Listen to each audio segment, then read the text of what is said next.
Après les funérailles de mon mari, je me suis rendue à la fête du premier anniversaire du fils de ma sœur. Et là, elle a annoncé, « Mon fils est l'enfant de ton mari. Donc, au titre de l'héritage, je vais prendre la moitié de ta maison à 800 000 $. Elle m'a même montré son testament. J'ai dit, « Oh, je vois », en essayant de retenir mon rire. Parce que mon mari, je m'appelle Bridget, et à 34 ans, je ne m'attendais pas à devenir veuve. Il y a 3 mois, j'ai perdu Adam, mon mari depuis 11 ans, emporté par un anévrisme soudain. Quelques jours à peine après ses funérailles, je me suis traînée à la fête du premier anniversaire de mon neveu Lucas, où ma sœur Cassandra a lâché une bombe. Elle a annoncé que Lucas était en réalité le fils d'Adam, montrant à tout le monde un testament et réclamant la moitié de ma maison d'une valeur de 800 000 $. Ce qu'elle ne savait pas, c'était pourquoi je pouvais à peine retenir mon rire.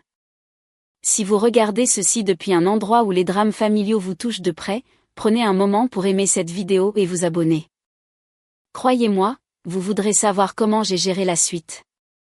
Adam et moi nous sommes rencontrés il y a 12 ans lors d'une vente aux enchères caritatives au profit des enfants atteints de cancer.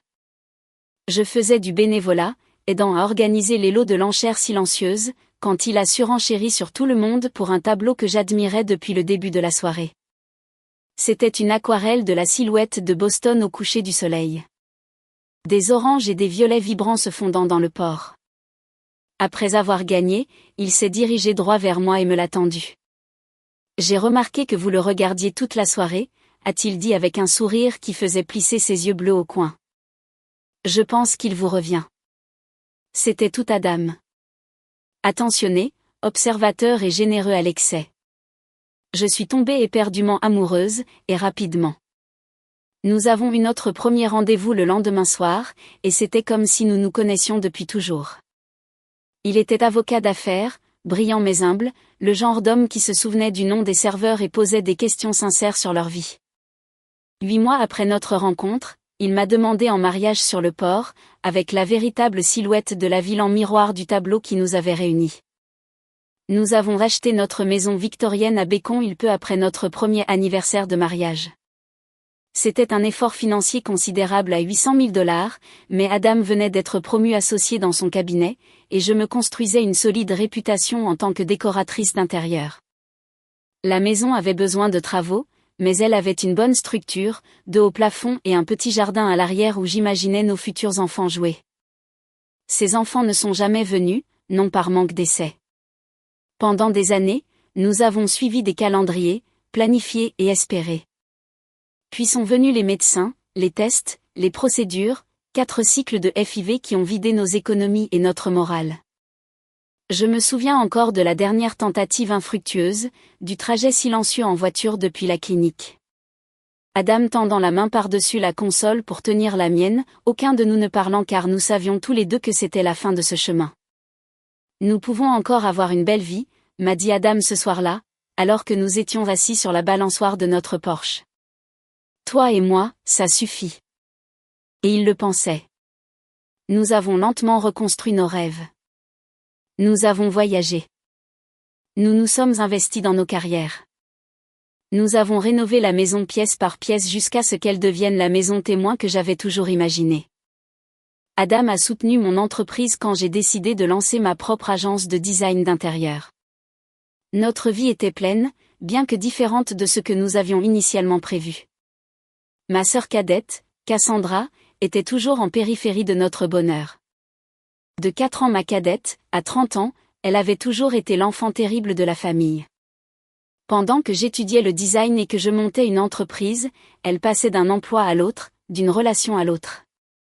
Nos parents s'inquiétaient constamment pour elle, ce qui se traduisait par des excuses pour son comportement et des sauvetages financiers répétés.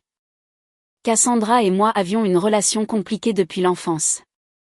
Elle était indéniablement belle, avec ce genre de charme naturel qui attirait les gens, mais il y avait toujours un courant sous-jacent de compétition de sa part.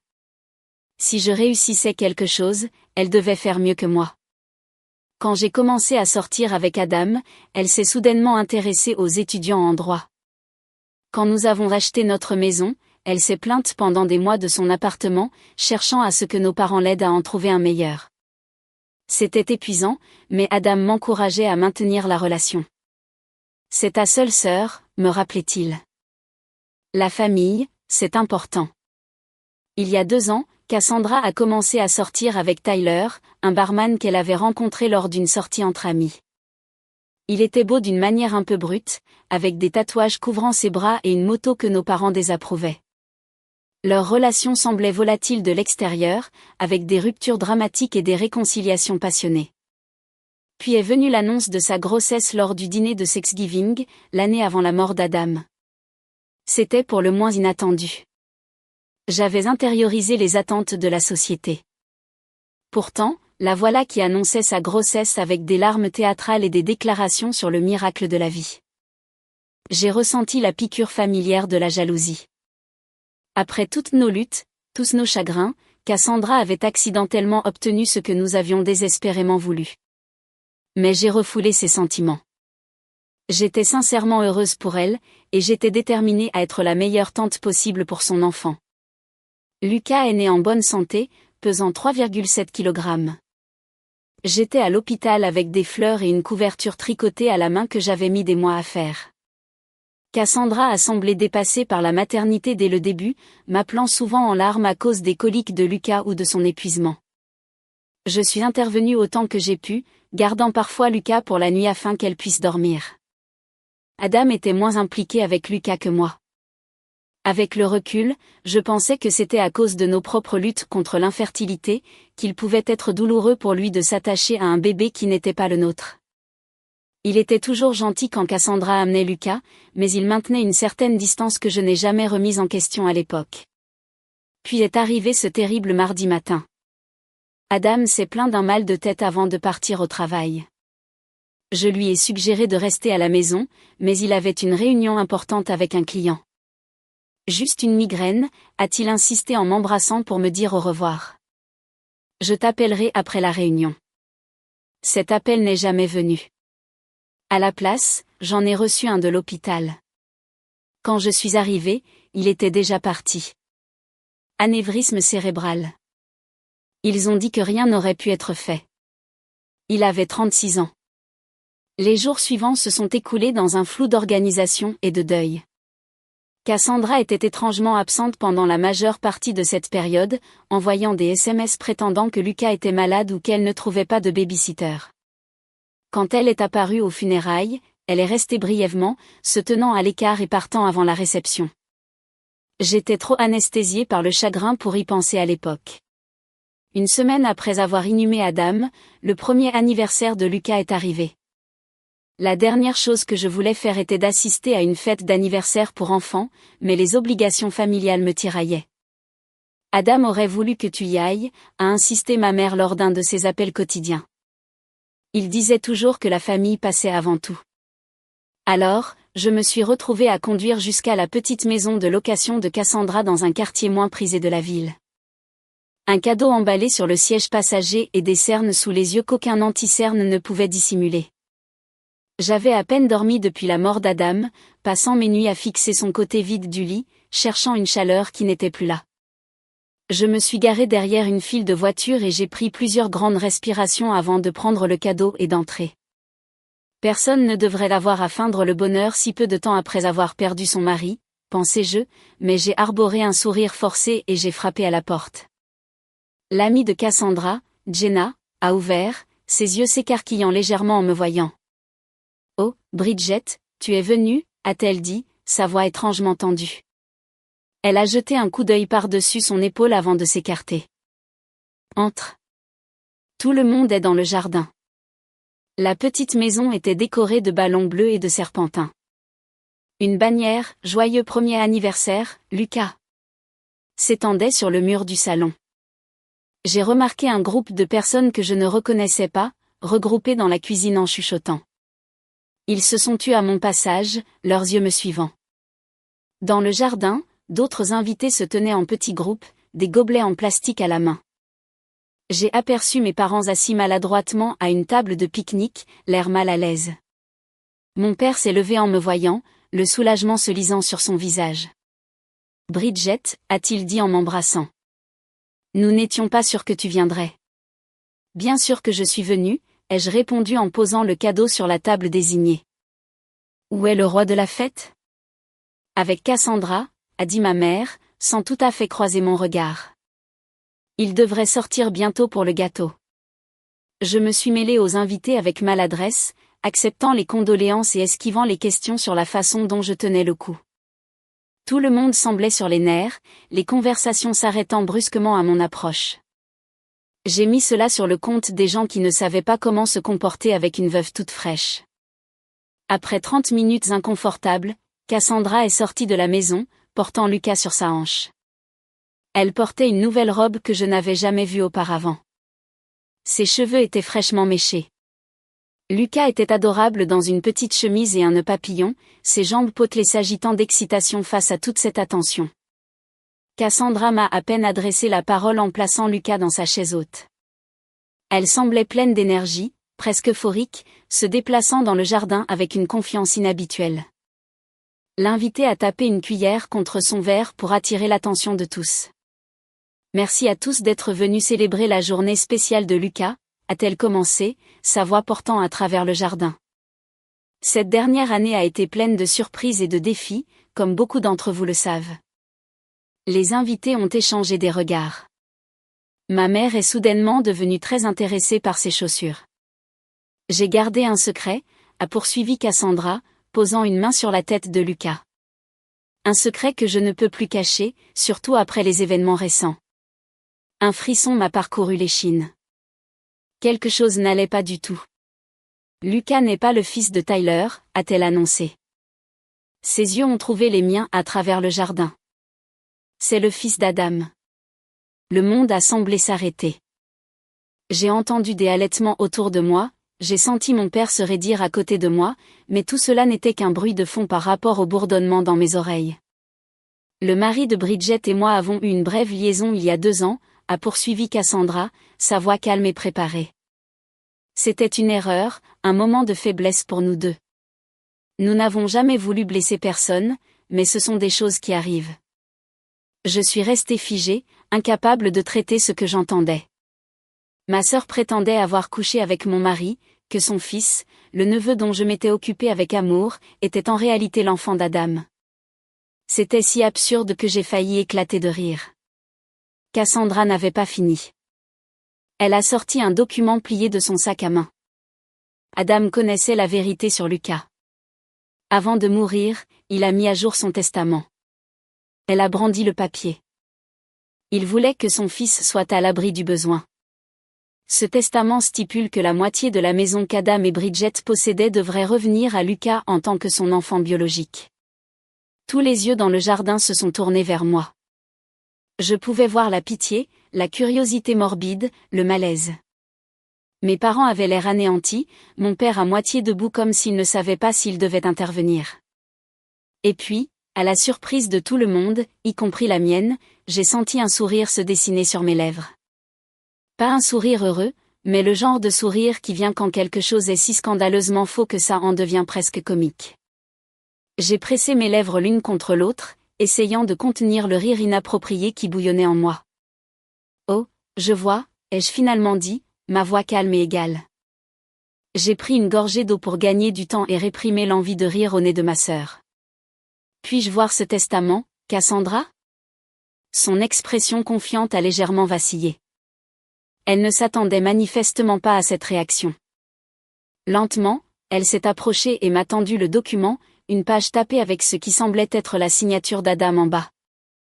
Je l'ai parcouru rapidement, notant immédiatement les incohérences. Le langage formel était complètement faux.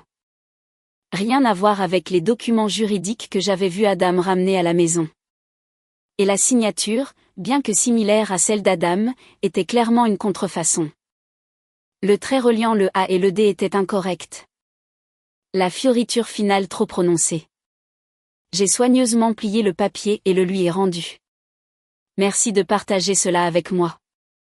Je pense que je dois y aller maintenant. C'est tout? A demandé Cassandra, la confusion évidente dans sa voix. Tu ne vas rien dire d'autre?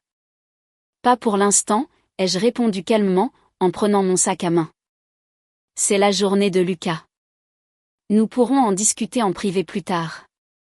J'ai dit au revoir à mes parents abasourdis, promettant de les appeler bientôt. En marchant vers ma voiture, je pouvais entendre les murmures derrière moi. L'ambiance de la fête était complètement brisée. Une fois dans ma voiture, à l'abri des regards, j'ai finalement laissé échapper le rire qui menaçait de sortir. Il a commencé petit, puis a grandi jusqu'à ce que des larmes coulent sur mon visage. Pas des larmes de joie, mais un étrange mélange de chagrin, de colère et d'incrédulité face à l'audace de ma sœur. Parce qu'il y avait quelque chose que Cassandra ne savait pas. Quelque chose qu'Adam et moi n'avions jamais partagé avec personne. Quelque chose qui rendait son mensonge élaboré non seulement blessant, mais impossible. La vérité sur Adam et Cassandra a commencé il y a 3 ans, bien avant que Lucas ne soit conçu. Nous avions invité ma sœur à dîner pour célébrer son nouvel emploi dans une agence de marketing, son emploi le plus long à ce jour. Adam avait préparé ses fameuses lasagnes et nous avions ouvert une bonne bouteille de vin. C'était une soirée agréable jusqu'à ce que je m'excuse pour prendre un appel professionnel d'un client ayant une urgence de design. L'appel a duré plus longtemps que prévu, près de 20 minutes à conseiller un client fortuné sur l'accrochage d'œuvres d'art. Quand je suis retournée dans la salle à manger, l'atmosphère avait changé. Adam avait l'air mal à l'aise et Cassandra était assise beaucoup plus près de lui que lorsque j'étais partie, sa main sur son bras, riant de quelque chose que je n'avais pas entendu. Je n'y ai pas prêté attention à l'époque. Cassandra avait toujours été affectueuse et le vin avait coulé à flot. Mais plus tard dans la nuit, alors que nous nous préparions à nous coucher, Adam semblait troublé. « Il y a quelque chose que je dois te dire », a-t-il dit, assis sur le bord de notre lit.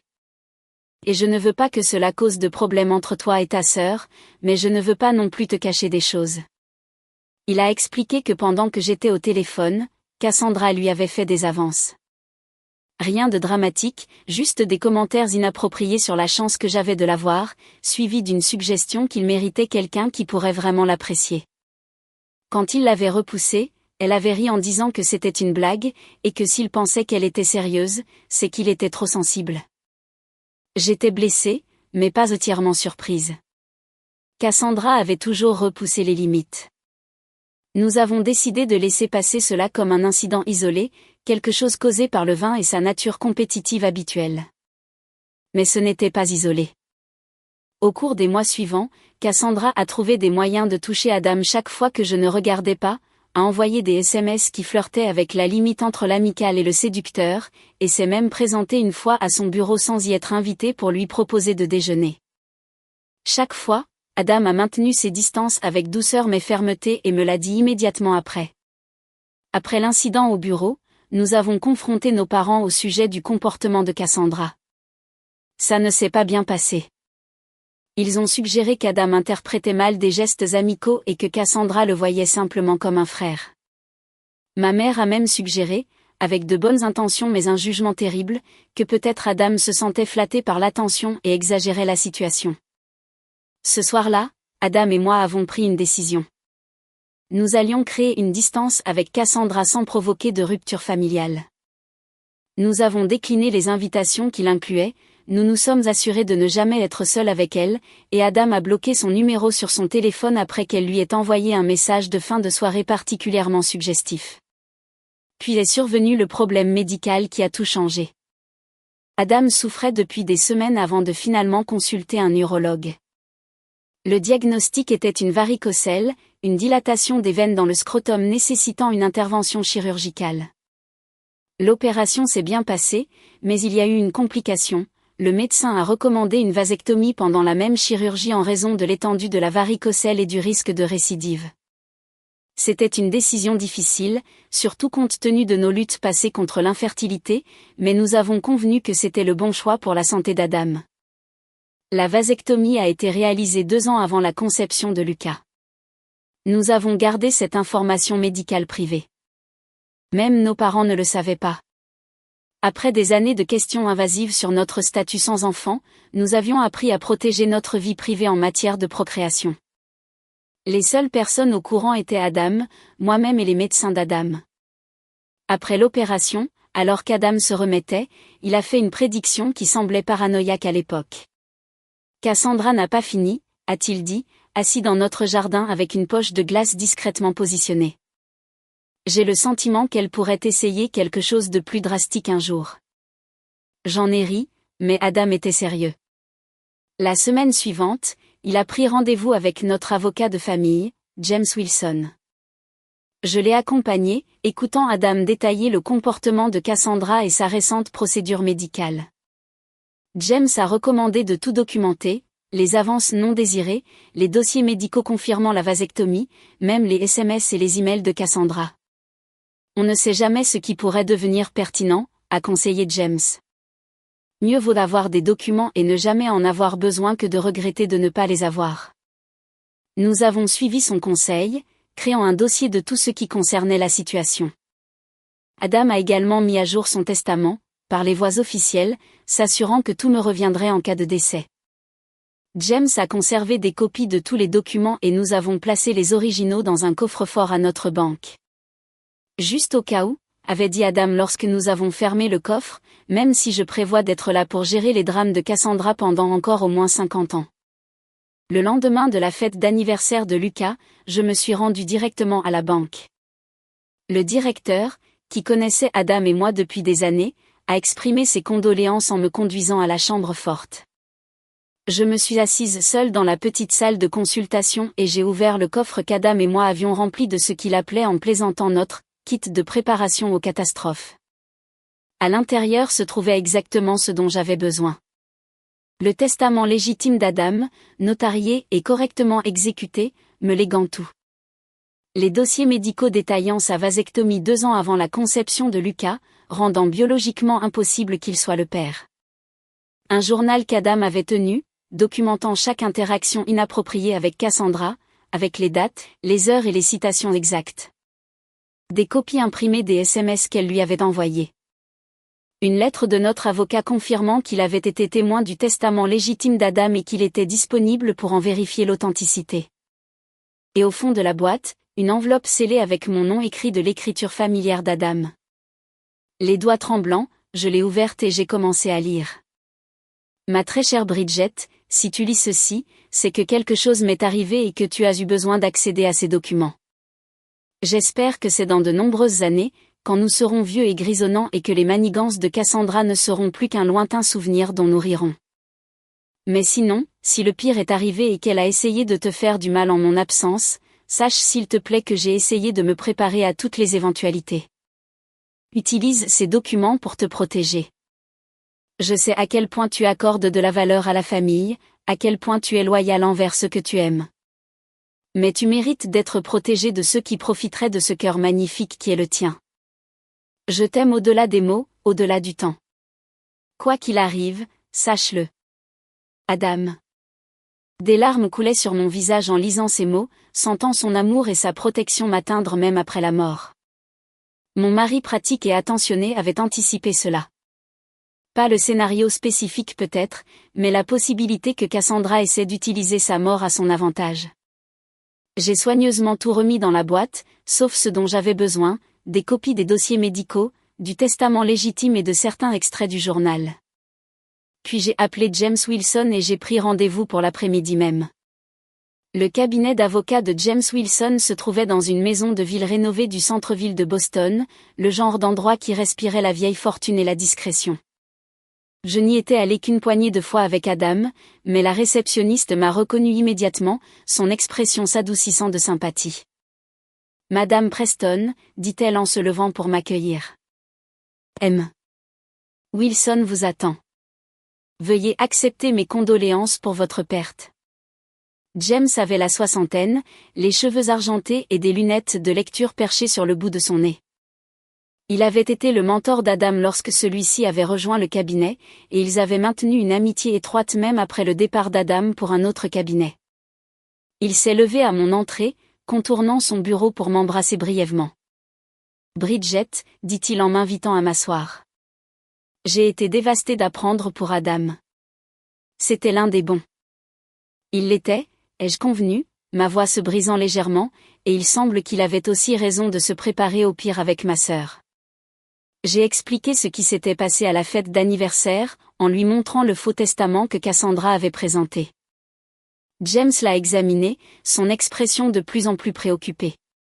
C'est une contrefaçon d'amateur, a-t-il finalement dit. Le langage est tout faux, et la signature, bien que similaire, ne résisterait jamais à une analyse d'expert. Mais le fait qu'elle ait créé cela est profondément troublant. Je lui ai montré les documents du coffre-fort, les dossiers médicaux confirmant la vasectomie d'Adam, le testament légitime et le journal d'Adam documentant le comportement de Cassandra au fil des ans.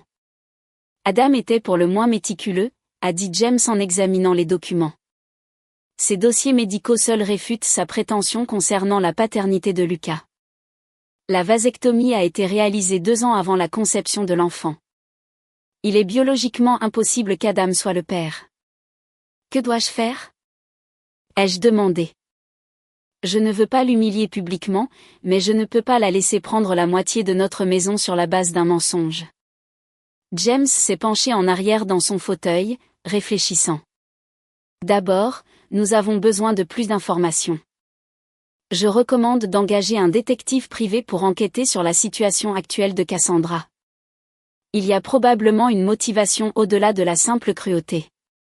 Les gens tentent rarement une fraude de cette nature sans pression financière. Il m'a recommandé Frank Delaney, un ancien détective de police qui travaillait maintenant comme détective privé, souvent sur des affaires pour le cabinet. J'ai accepté, et James a passé l'appel immédiatement, expliquant la situation dans les grandes lignes. Frank est arrivé 1 heure plus tard, un homme trapu avec un accent de Boston et une attitude pragmatique. Il a pris des notes détaillées pendant que j'expliquais la situation, posant des questions pointues sur la relation de Cassandra, son histoire, son emploi et sa situation financière. J'ai réalisé à quel point je connaissais peu la situation actuelle de ma sœur. Nous nous étions éloignés depuis la naissance de Lucas, mes tentatives de m'impliquer en tant que tante étant souvent repoussées ou considérées comme acquises. Il me faudra quelques jours, a dit Frank quand j'ai eu fini. Mon enquête préliminaire se concentrera sur sa situation financière et sa relation avec le véritable père de l'enfant. Y a-t-il autre chose que vous puissiez me dire sur lui ? J'ai partagé le peu que je savais sur Tyler, le barman avec qui Cassandra sortait quand elle est tombée enceinte. Je ne l'avais rencontré qu'une poignée de fois et il semblait peu intéressé par les réunions de famille. Aux dernières nouvelles, ils étaient toujours ensemble, mais elle le mentionne rarement maintenant, ai-je dit. Il n'était pas à la fête hier, ce que j'ai trouvé étrange pour le père du garçon dont on fêtait l'anniversaire. Frank a hoché la tête, prenant une autre note. C'est un bon point de départ. Je vous recontacterai bientôt. 3 jours plus tard, Frank a appelé pour demander une réunion au bureau de James. Quand je suis arrivé, les 2 hommes examinaient des documents étalés sur la table de conférence. Madame Preston, a commencé Frank une fois que nous étions assis. J'ai découvert des informations préoccupantes sur la situation de votre sœur. Selon son enquête, Cassandra était dans de graves difficultés financières. Elle avait accumulé plus de 75 000 $ de dettes réparties entre des cartes de crédit, des prêts personnels et des factures médicales pour Lucas, qui avait dû subir une intervention chirurgicale pour une malformation cardiaque peu après sa naissance. Sa cote de crédit était abyssale et elle avait été refusée pour 3 prêts supplémentaires au cours du dernier mois. Elle est également menacée d'expulsion, a poursuivi Frank en faisant glisser un document sur la table. Voici une copie de l'avis que son propriétaire a déposé la semaine dernière. Elle a jusqu'à la fin du mois pour payer 4 mois de loyer en retard ou quitter les lieux. Quant à Tyler, il avait apparemment abandonné Cassandra et Lucas peu après la naissance, déménageant à Seattle avec une nouvelle petite amie. Il payait une pension alimentaire minimale, à peine 200 $ par mois, et même cela de manière irrégulière. J'ai aussi trouvé ça, a dit Frank, produisant des impressions de messages textes. Elle raconte à ses amis depuis des semaines son projet de réclamer une partie de votre maison. Ce sont des messages entre elle et une amie nommée Jenna. J'ai reconnu le nom de la femme qui avait ouvert la porte à la fête. Les messages étaient accablants, la mort d'Adam est terrible, mais c'est peut-être enfin ma chance d'obtenir ce que je mérite. Cette maison vaut au moins 800 000 $ maintenant. Si je joue bien mes cartes, j'aurai un joli pécule pour Lucas et moi. Le testament est presque prêt. Mon ami Dave est doué avec Photoshop et a trouvé un échantillon de la signature d'Adam en ligne sur un site d'enchères caritatives. Ça a l'air totalement légitime. Bridget a toujours été l'enfant chéri. Il est temps que j'aie ma part. Elle a eu 11 ans avec un type génial. Le moins qu'elle puisse faire, c'est partager la richesse maintenant qu'il est parti. Je me suis sentie physiquement malade en lisant la froideur calculée des mots de ma sœur. Ce n'était pas seulement de l'opportunisme. C'était une fraude préméditée conçue pour capitaliser sur mon deuil. Il y a plus, a dit Frank doucement. J'ai vérifié les antécédents de Tyler Martin, le père biologique. Il a un historique de plainte pour violence domestique d'une relation précédente et a actuellement un mandat d'arrêt pour non-paiement de pension alimentaire pour un autre enfant dans le New Hampshire. Ce n'est pas quelqu'un que vous voudriez près de votre neveu. Je suis restée assise dans un silence stupéfait, essayant de tout assimiler. Ma sœur n'était pas seulement désespérée. Elle était prête à détruire la réputation d'Adam et notre mariage pour résoudre ses problèmes financiers. Et son choix de partenaire avait mis Lucas dans une situation potentiellement dangereuse. Que dois-je faire avec tout ça? Ai-je demandé en regardant James et Frank. Je ne peux pas simplement exposer tout cela publiquement. Lucas est innocent dans tout ça. Il est toujours mon neveu. James a enlevé ses lunettes, se frottant l'arête du nez. Vous avez plusieurs options, Bridget. Nous pourrions porter plainte contre Cassandra pour tentative de fraude et contrefaçon, ce qui entraînerait probablement des sanctions pénales pour elle, peut-être même une peine de prison compte tenu du montant en jeu. Ou, a-t-il poursuivi en voyant ma détresse, nous pourrions gérer cela en privé. La confronter avec les preuves, exiger qu'elle se rétracte, et potentiellement trouver un arrangement qui vous protège, vous et l'enfant. J'ai quitté la réunion le cœur lourd et un dossier plein de preuves. Ce soir-là, j'ai appelé ma thérapeute, le docteur Laurel Chen, que je voyais depuis la mort d'Adam, et j'ai pris un rendez-vous d'urgence. Dans son bureau calme et rempli de plantes, j'ai vidé mon sac. Je suis tellement en colère que j'ai du mal à y voir clair, ai-je admis. Mais Lucas n'est qu'un bébé. Rien de tout cela n'est de sa faute. Et malgré tout, Cassandra est toujours ma sœur. Le docteur Chen a écouté attentivement, posant des questions occasionnelles sur ma relation avec Cassandra tout au long de notre vie. Il semble que ce schéma de compétition et de manipulation existe depuis l'enfance, a-t-elle observé. La situation actuelle est une escalade, pas une anomalie. Que feriez-vous? Ai-je demandé désespérément. Je ne peux pas vous dire quelle décision prendre, a-t-elle répondu. Mais je dirais que la compassion ne signifie pas se laisser victimiser. Vous pouvez être bienveillante tout en établissant des limites fermes et des conséquences. Après mûre réflexion, j'ai décidé d'un plan d'action. Je confronterai Cassandra en privé avec toutes les preuves, en lui offrant un choix, faire face à des conséquences juridiques potentielles pour sa fraude, ou accepter un compromis qui subviendrait aux besoins de Lucas tout en exigeant qu'elle rende des comptes. Avec une détermination renouvelée, j'ai appelé Cassandra le lendemain matin. Nous devons parler du testament, ai-je dit quand elle a répondu. Peux-tu venir chez moi demain après-midi? Juste toi, sans Lucas. Je savais que tu finirais par te ranger à mon avis, a-t-elle répondu d'un ton suffisant. Je serai là à 14 heures. J'ai passé la matinée à préparer la visite de Cassandra, organisant les documents dans un ordre logique et installant des appareils d'enregistrement sur les conseils de James. Le Massachusetts est un État où l'enregistrement d'une conversation nécessite le consentement des deux parties, m'avait-il prévenu. Vous ne pouvez donc pas l'enregistrer secrètement, mais vous pouvez lui demander sa permission au début de votre conversation, en présentant cela comme un moyen de vous assurer que vous avez toutes les deux une trace de tout accord conclu. À 14 heures précises, la sonnette a retenti. J'ai pris une profonde inspiration, me ressaisissant avant d'ouvrir la porte. Cassandra se tenait sur le porche, l'air soigné dans une nouvelle tenue, sa confiance évidente dans sa posture.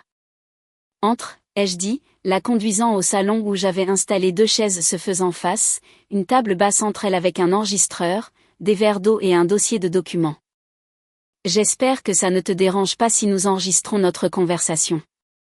Cela semble prudent étant donné la nature juridique de ce dont nous discutons. Cassandra a hésité un bref instant avant de hocher la tête. Bien sûr, ce qui te met à l'aise, même si je pense que ça peut être assez simple. Le testament est clair. J'ai allumé l'enregistreur, indiquant la date et l'heure et confirmant le consentement de Cassandra à être enregistrée. Puis je me suis assise en étudiant le visage de ma sœur. Avant de discuter du testament, j'aimerais comprendre exactement ce que tu prétends qu'il s'est passé entre toi et Adam. Cassandra s'est lancée dans une histoire bien répétée sur une prétendue liaison il y a 2 ans. Selon sa version, elle et Adam s'étaient rapprochés pendant une période où lui et moi avions des problèmes. Elle a affirmé qu'ils s'étaient rencontrés plusieurs fois dans un hôtel du centre-ville, qu'Adam avait avoué son malheur dans notre mariage et que Lucas avait été conçu lors de ces rencontres. Il a toujours eu l'intention de te le dire, a-t-elle dit, les yeux grands ouverts d'une sincérité étudiée.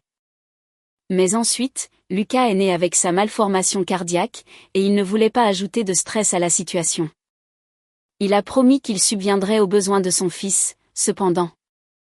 J'ai écouté sans l'interrompre, notant les incohérences dans sa chronologie et les détails qui contredisaient ce que je savais de l'emploi du temps d'Adam pendant cette période. Quand elle a eu fini, j'ai commencé à poser des questions. À quel hôtel vous rencontriez-vous? Ai-je demandé.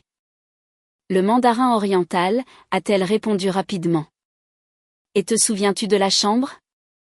Elle a légèrement hésité. C'était à un étage élevé.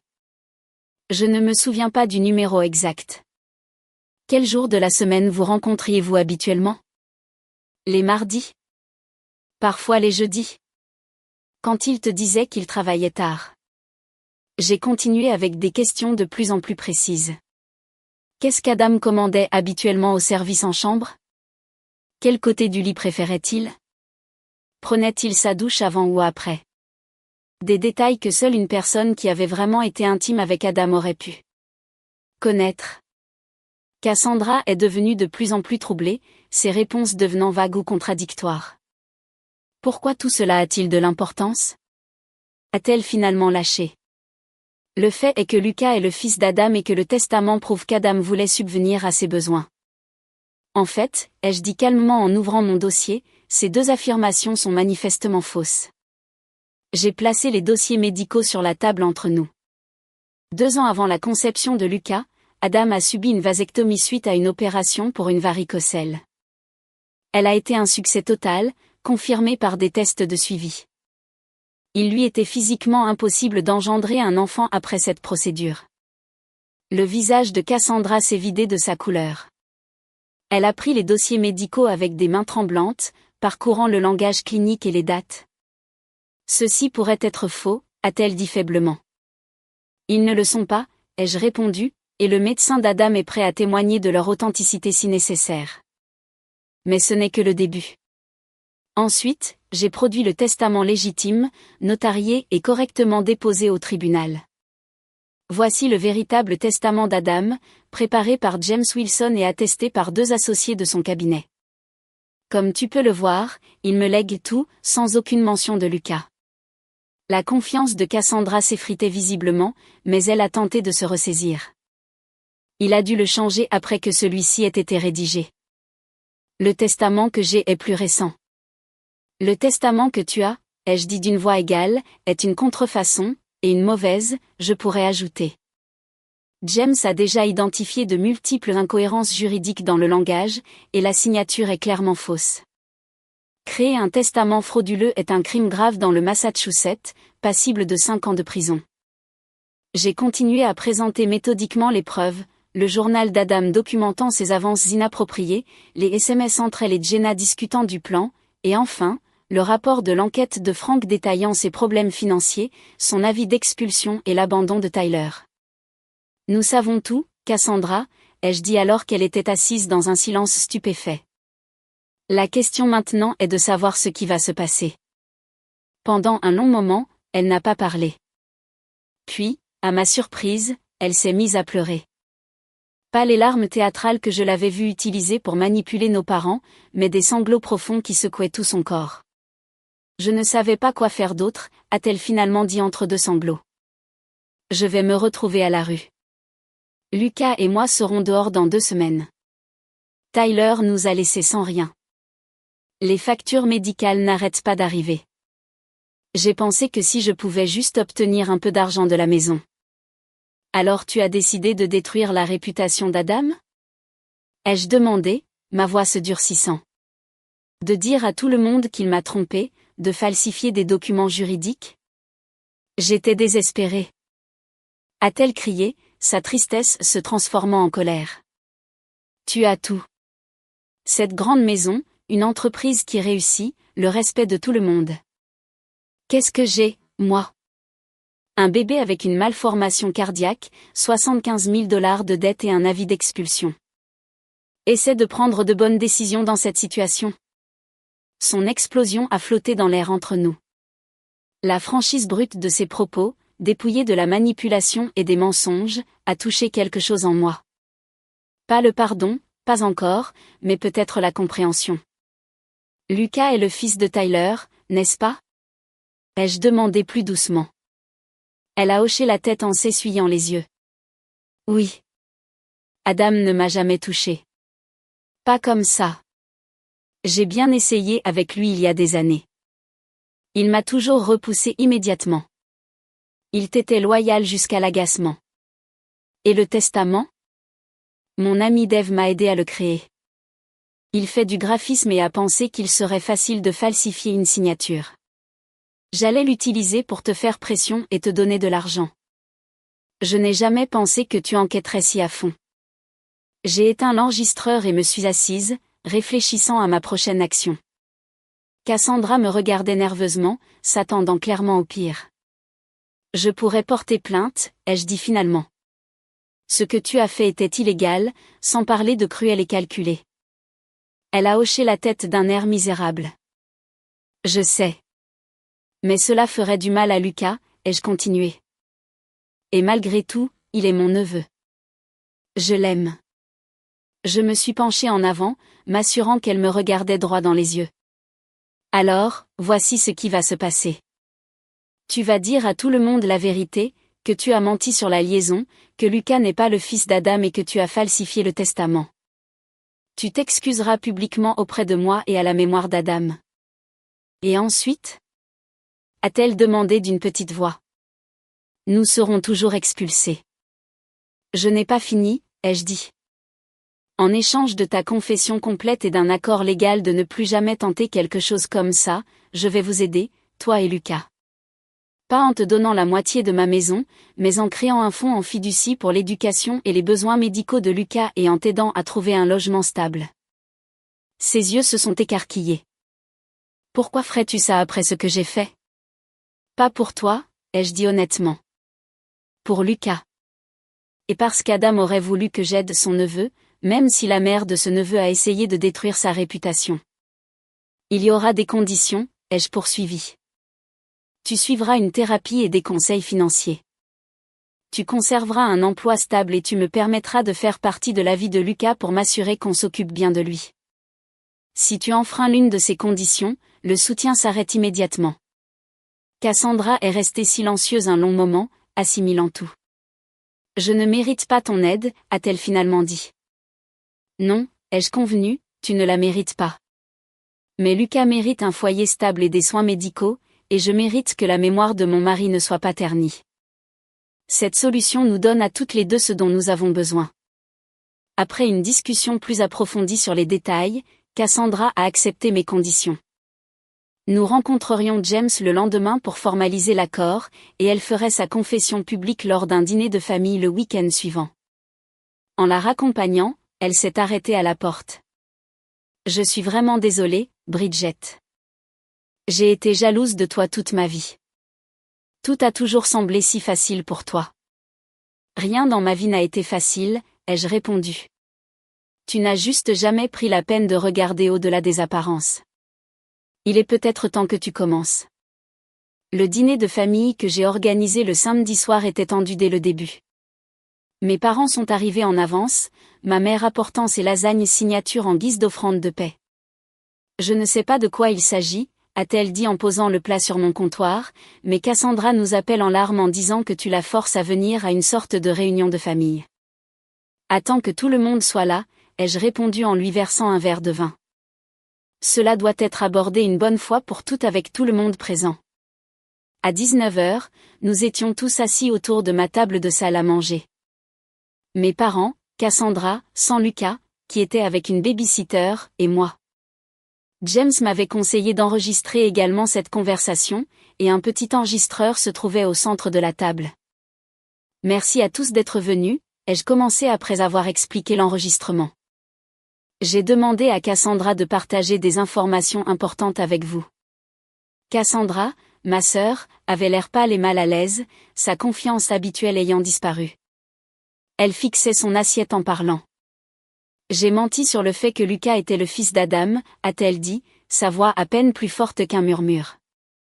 Adam et moi n'avons jamais eu de liaison. Lucas est l'enfant de Tyler, et j'ai falsifié le testament que j'ai montré à la fête d'anniversaire. Mes parents la regardaient, choqués. Mais pourquoi ferais-tu une chose pareille ? A exigé mon père. As-tu la moindre idée de ce que cette affirmation a fait à ta sœur ?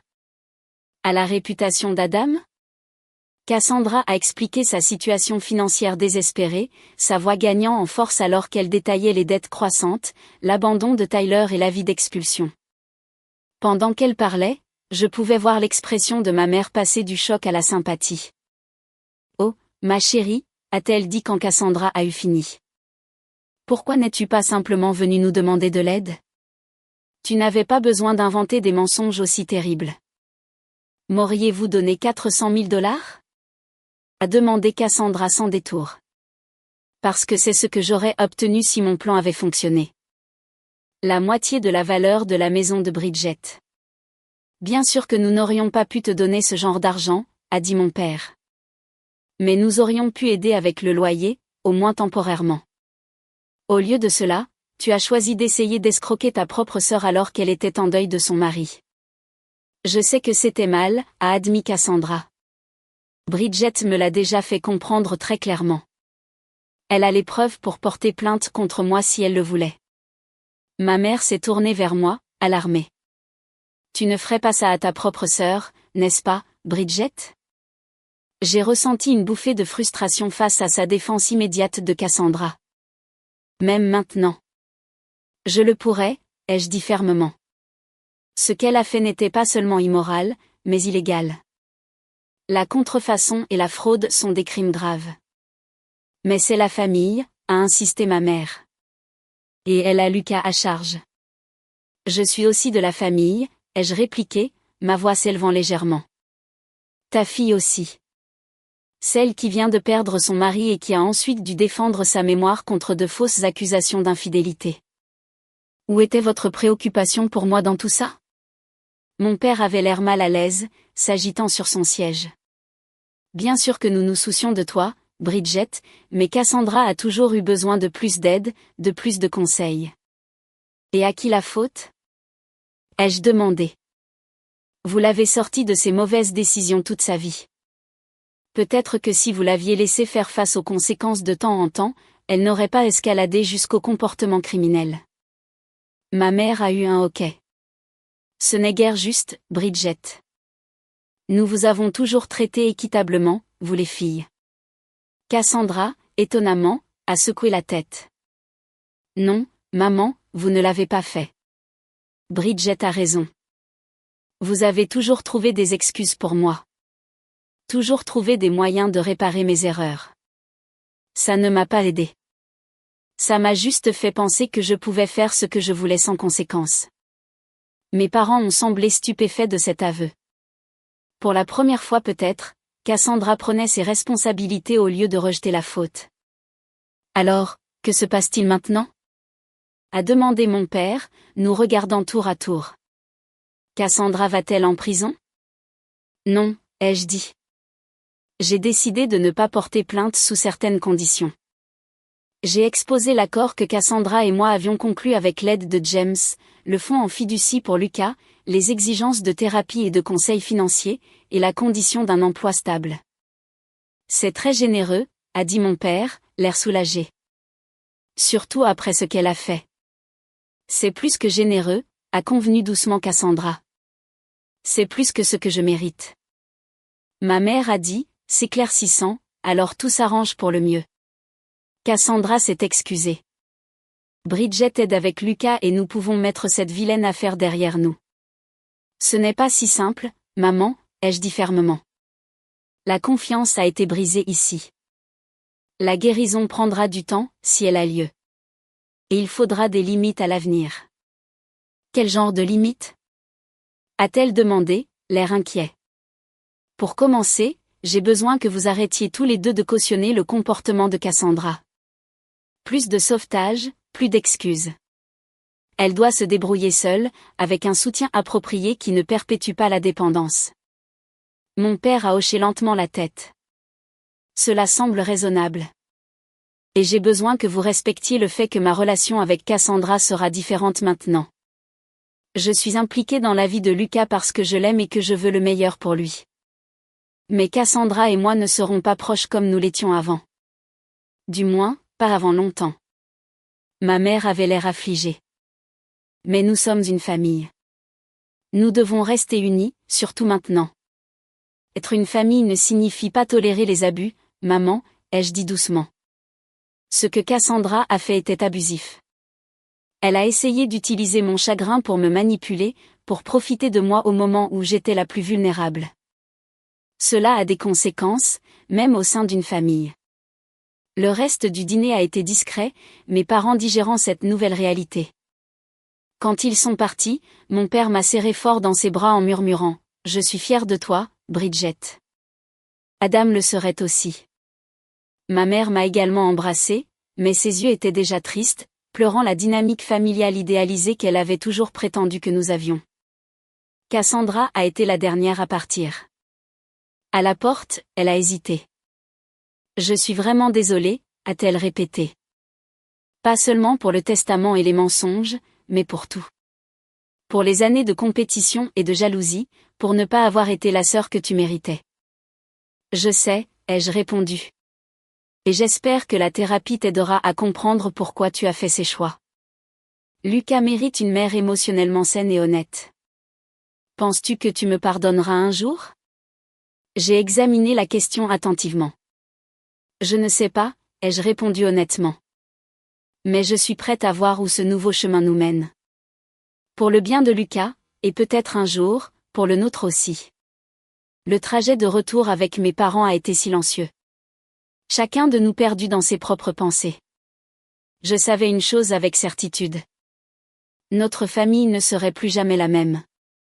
Mais peut-être qu'avec le temps, elle pourrait devenir quelque chose de plus sain, construit sur l'honnêteté plutôt que sur l'illusion. 1 an après la mort d'Adam, je me tenais dans notre jardin, regardant les bulbes de printemps percer le sol. Les jonquilles qu'Adam avait plantées l'automne précédent étaient en fleurs, une explosion de jaune sur la pelouse nouvellement verte. J'ai ressenti une douleur douce amère en les voyant, sachant qu'il les avait mises en terre avec l'espoir de les voir fleurir. Tant de choses avaient changé en 1 an. Le fonds en fiducie pour Lucas était établi et aidait déjà à couvrir ses besoins médicaux continus. Sa malformation cardiaque, bien que nécessitant une surveillance, répondait bien au traitement, et il devenait un bambin joyeux et curieux. Cassandra avait surpris tout le monde en adoptant véritablement les conditions de notre accord. 6 mois de thérapie l'avaient aidé à reconnaître les schémas de comportement découlant de l'enfance, le besoin constant de rivaliser avec moi, l'autosabotage qui avait caractérisé beaucoup de ses décisions. Elle avait trouvé un emploi stable en tant que directrice de bureau dans un cabinet dentaire, un poste qui lui offrait stabilité et avantages sociaux. Notre relation est restée formelle mais cordiale. Je voyais Lucas régulièrement, l'emmenant pour des sorties au parc ou au musée des enfants. Cassandra et moi ne prétendions pas être proches, mais nous avions trouvé un moyen de coexister pacifiquement pour le bien de Lucas. Mes parents avaient eu du mal au début avec les nouvelles limites que j'avais établies. Ma mère, en particulier, trouvait difficile d'accepter que ses filles n'aient pas la relation étroite qu'elle avait toujours imaginée. Mais avec le temps, il s'était également adapté, apprenant à soutenir Cassandra sans entretenir sa dépendance. Quant à moi, le groupe de soutien au deuil que j'avais rejoint peu après la mort d'Adam était devenu une bouée de sauvetage. 12 étrangers liés par la perte étaient devenus des amis, se comprenant d'une manière que même la famille et les amis bien intentionnés ne pouvaient pas. Nous nous réunissions chaque semaine, partageant nos parcours à travers le deuil, célébrant les petites victoires et nous soutenant mutuellement à travers les revers inévitables. 3 mois après la confrontation avec Cassandra, j'avais créé la Fondation Adam Preston pour l'éducation juridique, offrant des bourses d'études à des étudiants de milieux défavorisés intéressés par le droit des sociétés. Cela me donnait un but de voir l'héritage d'Adam se poursuivre dans la carrière de jeunes avocats idéalistes qui n'auraient peut-être jamais eu l'occasion d'entrer dans la profession. De vieux amis s'étaient manifestés d'une manière que je n'aurais jamais pu anticiper. Les associés d'Adam prenaient régulièrement de mes nouvelles, m'invitant à des dîners et à des événements, s'assurant que je n'étais pas isolée dans mon deuil. Ma colocataire de fac, Sarah, venait de Chicago tous les mois juste pour passer les week-ends avec moi, parfois sans rien faire de plus que de regarder des films et de commander à emporter. Et puis il y a eu Michael. Je l'ai rencontré lors d'une collecte de fonds pour la fondation, 6 mois après la mort d'Adam. Il était professeur d'éthique à l'université de Boston. Attentionné et gentil, avec un sens de l'humour discret qui me rappelait Adam par certains aspects. Nous avons commencé comme amis, partageant un café après les réunions de la fondation, puis sommes progressivement passés à des dîners occasionnels. C'était différent de ce que j'avais avec Adam, comme il se doit. Michael comprenait qu'Adam ferait toujours partie de ma vie, qu'aimer à nouveau ne signifiait pas remplacer ce qui avait précédé. Nous prenions notre temps, tous les deux prudents mais pleins d'espoir. Debout dans le jardin ce matin de printemps, j'ai réfléchi à tout ce qu'Adam m'avait appris, non seulement pendant nos années ensemble, mais même après son départ. Sa prévoyance en préparant ses documents m'avait protégée quand j'étais la plus vulnérable. Ses entrées de journal avaient validé mes expériences avec Cassandra quand mes propres parents essayaient de les minimiser. Son amour continuait de me protéger même en son absence.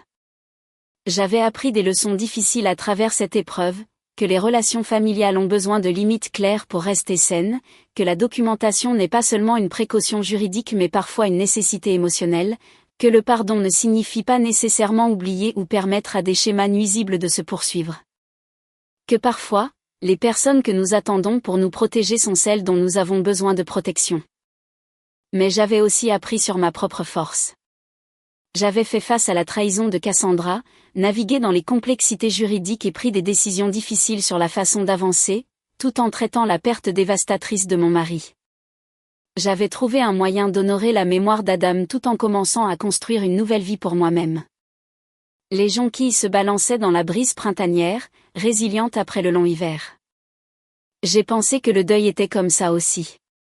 Pas une ligne droite, mais une série de saisons, chacune apportant ses propres défis et ses beautés inattendues.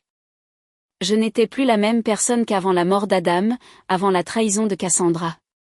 J'étais plus forte à certains égards, plus prudente à d'autres, mais finalement plus authentique dans ma façon d'aborder les relations et les limites. Parfois, les trahisons les plus douloureuses nous forcent à trouver une force que nous ne savions pas que nous avions, dis-je doucement au jardin qu'Adam avait tant aimé. Tu n'aurais pas pu savoir ce qui se passerait après ton départ. Mais d'une certaine manière, tu m'as préparé à y faire face. Et de cette façon, ton amour me protège encore. En me retournant pour rentrer à l'intérieur, j'ai ressenti un sentiment de paix qui avait été absent depuis si longtemps. Non pas parce que le chagrin était parti. Il ne le serait jamais complètement. Mais parce que j'avais trouvé un moyen de le porter aux côtés de l'espoir pour l'avenir. Adam m'avait donné ce cadeau, m'apprenant que l'amour perdure même quand la personne est partie, que la préparation et l'honnêteté sont des actes de soins profonds. S'il y a une chose que je partagerai avec quiconque fait face à une trahison au sein de sa famille, c'est ceci: protégez-vous avec des documents mais aussi en fixant des limites. Les personnes qui vous aiment vraiment respecteront ces limites, et celles qui ne le font pas n'ont jamais été sûres pour vous au départ. Avez-vous déjà dû établir des limites difficiles avec des membres de votre famille? Merci d'avoir regardé. Prenez soin de vous. Bonne chance.